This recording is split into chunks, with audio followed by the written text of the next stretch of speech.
The red star burned like a wound in the cosmos, its fiery tendrils clawing at the edges of the space station's glass dome. Inside the sprawling corridors of Vega Outpost, engineers and scientists bustled with barely contained panic. Emergency sirens blared intermittently, a grim reminder of the countdown to catastrophe. In the dim light of her cramped workshop, Nadia Quinn sat hunched over a glowing console. Her hands moved with mechanical precision, adjusting the AI interface of a battered reconnaissance drone. The voice of the station's AI, calm yet foreboding, echoed through her quarters. Warning: star destabilization projected in 72 hours. Evacuation of non-essential personnel is advised, Nadia muttered under her breath, her frustration building. Non-essential? That's a polite way of saying expendable. The drone's hollow display flickered to life, and she leaned back, satisfied for the first time in days. But before she could celebrate, her personal terminal chimed. A message materialized in the air before her, the words etched in an otherworldly blue light. "It's not too late. The answers are in the fringe." Her heart skipped. The fringe, a lawless, uncharted expanse of space where the rules of physics and morality bent like light around a black hole. It was a place of whispers and legends. It was also where her parents had vanished 20 years ago. Nadia's fingers hovered over the console. Who could have sent this? And why now, as the star threatened to annihilate the entire system? The lights flickered again, and the station AE's voice returned. "Warning. Systems degradation detected. Priority evacuation recommended." Nadia stood, her gaze fixed on the message. The answers might be out there, in the fringe, but going would mean breaking every law and possibly dying in the process. Then again, staying meant certain death anyway. Her decision was made. Nadia navigated the crowded corridors of Vega Outpost, dodging panicked technicians and evacuees clutching their belongings. The message looped in her mind, a beacon as urgent as the AI's evacuation warnings. Her path led her to Docking Bay 12, a restricted hangar where experimental ships were housed. She swiped her clearance card, praying the system hadn't locked down yet. The door slid open with a hiss, revealing the Starlance, a sleek prototype outfitted for stealth and long-range exploration. Her fingers danced across the control panel, initiating the ship's startup sequence. A low hum filled the hangar as the engines came to life. "Nadia Quinn," the station AI's voice interrupted, cold and disapproving. "Unauthorized access detected. Cease activity or face disciplinary action." "Sorry, Vega," Nadia muttered as she strapped herself into the pilot's seat. "No time for paperwork." The AI paused, as if calculating her chances of success. Destination: unknown. Mission: unauthorized. Probable outcome: failure. Nadia smirked. "Thanks for the vote of confidence." She gripped the controls, guiding the Starlance out of the bay and into the vast expanse of space. As the ship cleared the station, the dying star loomed ahead, its surface boiling with energy. For a moment, the sight was breathtaking, almost beautiful, if it weren't a death sentence for everyone in the system.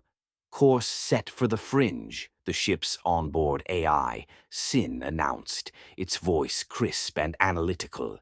"Would you like me to calculate a probability of success?" "No," Nadia said. "Just get me there." The fringe was a kaleidoscope of chaos. Stars blinked like broken neon signs, planets spiraled in unnatural orbits, and rogue asteroid fields drifted unpredictably. As the Starlance entered the region, Nadia felt the ship shudder, its systems straining against gravitational anomalies. "Caution," Sin warned. "Navigational systems are compromised. Manual input required." "Of course it is," Nadia muttered, gripping the controls tightly. The fringe wasn't just dangerous, it was unpredictable. But Nadia had spent years studying its anomalies, poring over her parents' research.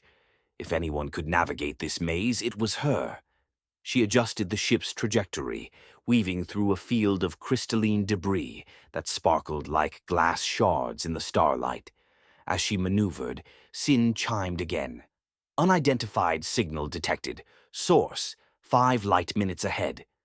Can you identify it? Nadia asked. Negative. Signal is encrypted with a frequency matching your personal terminal. Her stomach tightened. The signal was a perfect match for the message she'd received back on Vega. Someone, or something, was waiting for her. The source of the signal was a derelict station, its structure twisted and broken as if it had been swallowed and spit out by a black hole. The Star Lance docked carefully, its magnetic clamps latching onto the station's airlock. As Nadia suited up, Sin voiced its disapproval. Entering the station is ill-advised, structural integrity is compromised, and life support systems are offline. Noted, Nadia said, sealing her helmet. Keep the ship ready for a quick exit. The station's interior was a tomb, its corridors filled with debris and the eerie silence of deep space. Her boots echoed against the metal floor as she followed the signal, her heart pounding with every step. She reached what appeared to be the station's control room. In the center of the room stood a pedestal, and atop it was a glowing orb, pulsating with the same blue light as the message she'd received. As she approached, the orb's light flared, and a holographic figure materialized. Nadia gasped. "Mom!" The figure was a projection of her mother. Dr. Lyra Quinn, a brilliant scientist who had vanished 2 decades ago. "Nadia," the hologram said, its voice warm but tinged with urgency. "If you're seeing this, it means you've found our research. It also means the star is dying, and time is running out." Nadia's throat tightened. "What happened to you? Where are you?" "There's no time to explain," the hologram continued. "The device you need to stabilize the star is on a fractured moon near the fringe's edge, but be warned, the process is dangerous. You must choose, save the system or save yourself."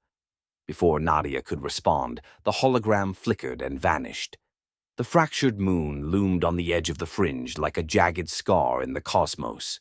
Its surface shimmered with patches of ice and jagged metal, remnants of a mining colony long abandoned.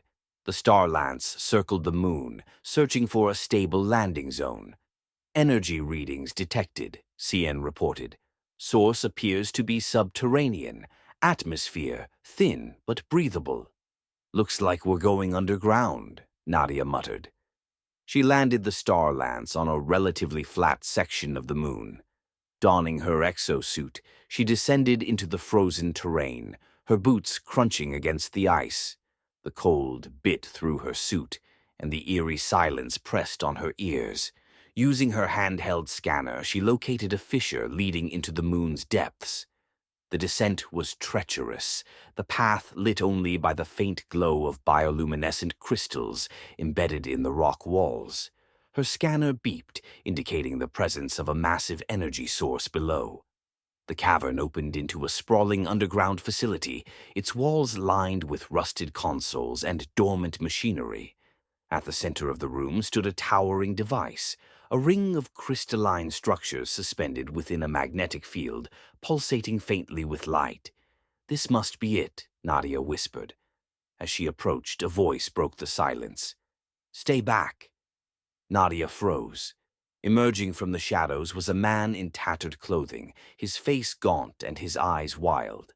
A makeshift weapon, a charged plasma rod, trembled in his hands. "Who are you?" Nadia demanded, raising her hands to show she wasn't armed. The man hesitated. I was part of the team sent here to complete the device, but the others, they're gone. The machine, it's cursed." "Cursed?" Nadia stepped closer, her gaze fixed on the crystalline structure. "It's not cursed. It's a stabilization matrix. My parents designed it to regulate dying stars. They didn't finish it. the man said, his voice cracking. The interface is incomplete. It requires... He trailed off, his eyes widening with fear. It requires a human mind, Nadia realized aloud. Her heart sank. The operator has to merge with it, doesn't it? The man nodded. The process, it's irreversible. The machine takes everything. Your consciousness, your memories. It turns you into part of it. Nadia stared at the device, her pulse quickening. This was the answer, the key to saving the star and everyone in the system. But the price was unthinkable. I can't let you activate it, the man said, stepping in front of her. It's suicide. Let me. Nadia's voice was sharp. I didn't come all this way to let billions of people die because I'm afraid. Step aside. The man hesitated but saw the determination in her eyes. With a resigned sigh, he lowered his weapon and stepped back. Nadia approached the device, her mind racing. Sin's voice crackled through her communicator. Nadia, I am detecting significant neural interference from the device. Attempting to interface may result in permanent data loss or death. I know, Nadia said, her voice trembling. She placed her hands on the crystalline structure. The moment her fingers touched the surface, a surge of energy coursed through her body. Her vision blurred and her thoughts fragmented. The machine's core opened, revealing a swirling vortex of light. The voice of her mother's hologram echoed in her mind. You have to trust yourself, Nadia. You were always meant for this. Taking a deep breath, Nadia stepped into the vortex. For a moment, there was nothing. No sound, no light, no sense of self. Then, slowly, Nadia's awareness returned, but it was different. She wasn't in her body anymore. Her consciousness had expanded, merged with the device. She could feel the star, its violent energy pulsing like a heartbeat. She could feel the system's planets, their fragile ecosystems, teetering on the edge of destruction. Using her new abilities, she began stabilizing the star. It fought her, raging against the containment field, but she held firm, channeling the machine's power. The star's surface began to calm, its fiery tendrils retracting. Outside, Sin reported, star stabilization in progress, anomalies decreasing, evacuation no longer necessary. The man watched from the shadows, his expression a mix of awe and terror.